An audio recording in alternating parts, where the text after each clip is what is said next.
Flugið á Íslandi fagnar 100 ára afmæli í ár. Hófst með lítilli breskri herrellu sem var flutt til landsins það herrans ár 1919. Og þetta mikil saga og merkileg. Hún verður sögð hér og nú.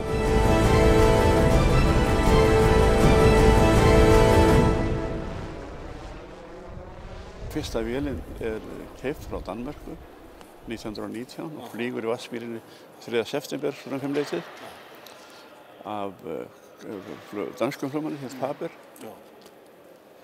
Og þetta hefur breytt miklu, Arngrímur, flugið fyrir Ísland, þessar dreifðu byggðir. Það er klart mál, en til hann var spurður Faber, eftir sem ég hef frétt þá var hann hálfgerður fýlupúki. Og hann var spurður einhvern veginn að því hvert þetta veri ekki tilvænilaust fyrir Íslendinga að nota þetta í innanlandsflugi. Hann hélt nú að það væri af og frá. Og af hverju? Jú, Íslendinga eru á vitlausu til að geta flogið flugvélum. En svo reyndist nú ekki alveg vera. Nei. Varð til bara flokkur flugmanna fljótt? Nei. Þeir byrjast ekki að fara svo. Fyrst voru þetta vélamenn, vélstjórar og svo fóru einn og einn að læra að fljúga, en það er ekki fyrir bara 30 þar á eftir. Og svo þetta eftir stríðið, það var kom bylgjan. Já. Fyrstu árin erum ekki flugþjóð. Það kemur ekki fyrir í stríðinu og með bættum tækjum. Að upp úr 1945 þá má fara að tala okkur sem flugþjóð. Því þá er komin þessi flugvélakostur, loftleiðin með 5 Grumman-báta og einhvað af litlum vélum, flugfélagið með 3 Katalínur og 2-3 fyrstra og einhvað af minni flugvélum. Þannig það er í lok stríðs sem að sprengingin verður. En flugið mildaði vegleysið á Íslandi í upphafi? Algjörlega, Þetta voru engir vegir? Algjörlega, það voru engir vegir á Íslandi og flugið náttúrulega bara það sem kemur Íslandi að gera það bara einu landi, Þegar ég að byrja á Vestfjörðunum upp rétt kringum 1970 fyrir og eftir, þá mætti líkja Vestfjörðum yfir vetrartíman við svona 3 eyjar, Það var sunnanverðu Vestfjörðir sem ennþá eru í ákveðnu samgönguleysi og það voru norðanverðu Vestfjörðir, það voru strandirnar. Þetta var allt eins og bara eyjar í hafinu, Og algjörlega einangraðar. Algjörlega einangraðar. Vegir voru lokaðir út af snjó 6 til 8 mánuði á ári og á vorin þegar þá var þungatakmarkanir alveg langt fram til sumri. Þannig að þetta bara gjörsamlega breytti öllu viðhorfi bara innan Vestfjarðanna. Og heimafólk, það brosti þegar það heyrði í flugvélinni? Já, mikil ósköp og það gerði það svo sannarlega. Og þetta breytti samfélaginu, færði okkur saman. Flugið gerði það? Já. Það var hvergi held ég í veröldinni sem að flugfarþega í innanlandsflugi var jafn mikið og á Íslandi á þessum árum. Grasrótin í fluginu á Íslandi er ákaflega sterk og þétt. Það er ég hugsa að það séu fá lönd sem eru með í gegnum söguna jafn marga frístundaflugmenn með þessa frægu höfðatölu. Af hverju heldur að það sé, Kári? Erum við flugóð þjóð? Já, ekki segja það, en líka sjálfst að byrja á því að hér er vegakerfið mjög slæmt. Og hér er frelsið miklu meira vegna þess að hvað er mikið strjálbíli. Til að mynda þess að við býðum í Þýskalandi, þar má eingöngu lenda á skráðum flugvöllum, meira segja þyrlum, bara á flugvöllum, nema með sérstöku leyfi. En hér er frelsið, þú getur lent ef að bóndinn leyfir á túni eða ísulögðu vatni og var að veiða eins og stundum gert hérna á veturnar. Hér í Vatnsmýrinni var fyrsti flugvöllur landsmanna gerður á túni fyrir akkurat heilli öld. En hvað urðu þeir margir? Ég hef ekki tölur nákvæmlega hvað þeir voru margir í heild sinni, en tíma voru 100 skráðir flugvellir á landinu. Þannig að einn var gerður á ári, svo að segja. Já. Það má segja það, já. En misjafnlega mikið notaðir. Já, því þetta kannski helmingur voru flugvellir fjarri byggð, hálendið og víðar, og svo voru vellir sem voru aflagðir og nýir gerðir í staðinn. Hvaða fiðringur er þetta? Af hverju langar mann að fljúga? Er þetta eitthvað frelsi? Já, kannski.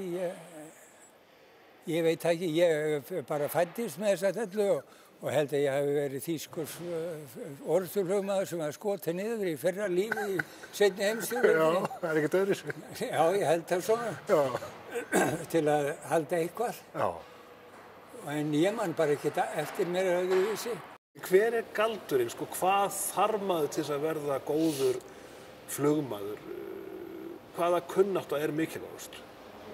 Og hvaða eiginleikar vegna þess að þú þarft að vera áræðinn og halda róðinni? Held ég ekki, það er enga áræði, ekkert áræði. Þú þarft að hafa áhuga og vera öðruleita svona meðalmaður. Þú þarft ekki að vera séni.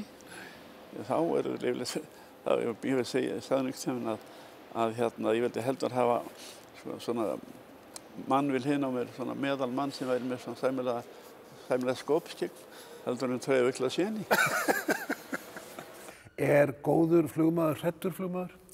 Já, hann verður að vera á tánum, sko. Það er ekki spurning að hann þarf ekki endilega að vera hræddur, en hann þarf að vera mjög varkár. Einu sinni man ég eftir þér mótorlausan yfir pollinum. Já. Hann bara datt af. Þá var ég á prikkinu eða gírukottanum. Hvað gerðist?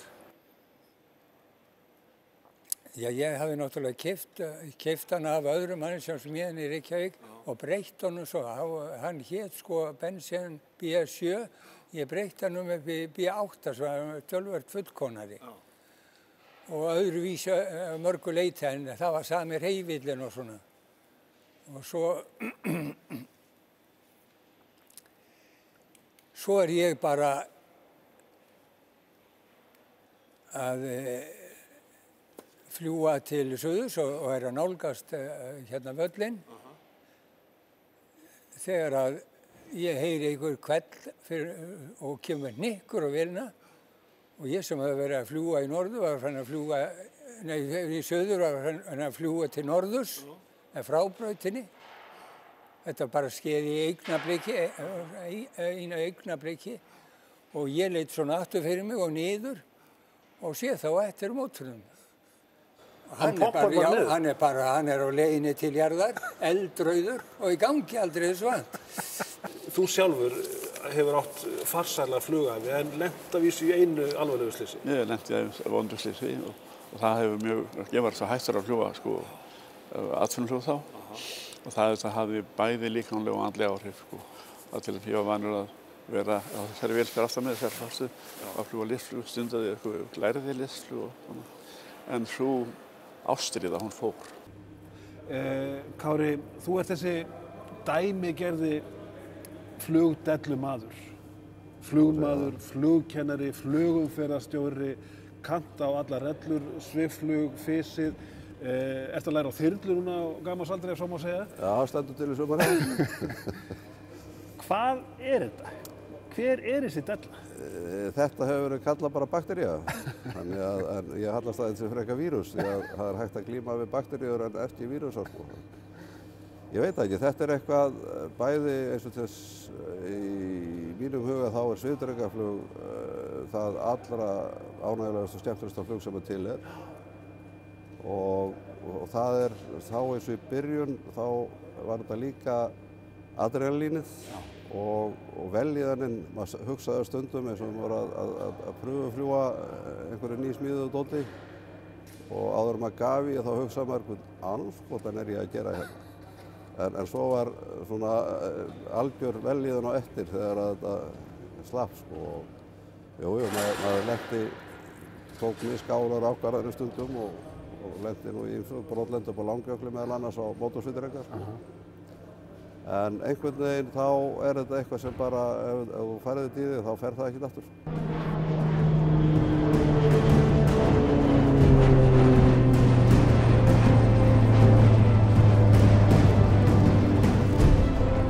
Þetta var flugsagan á Íslandi, sögð af nokkrum góðsögnum íslenska flugsins. Að endingu góðar stundir, góða ferð.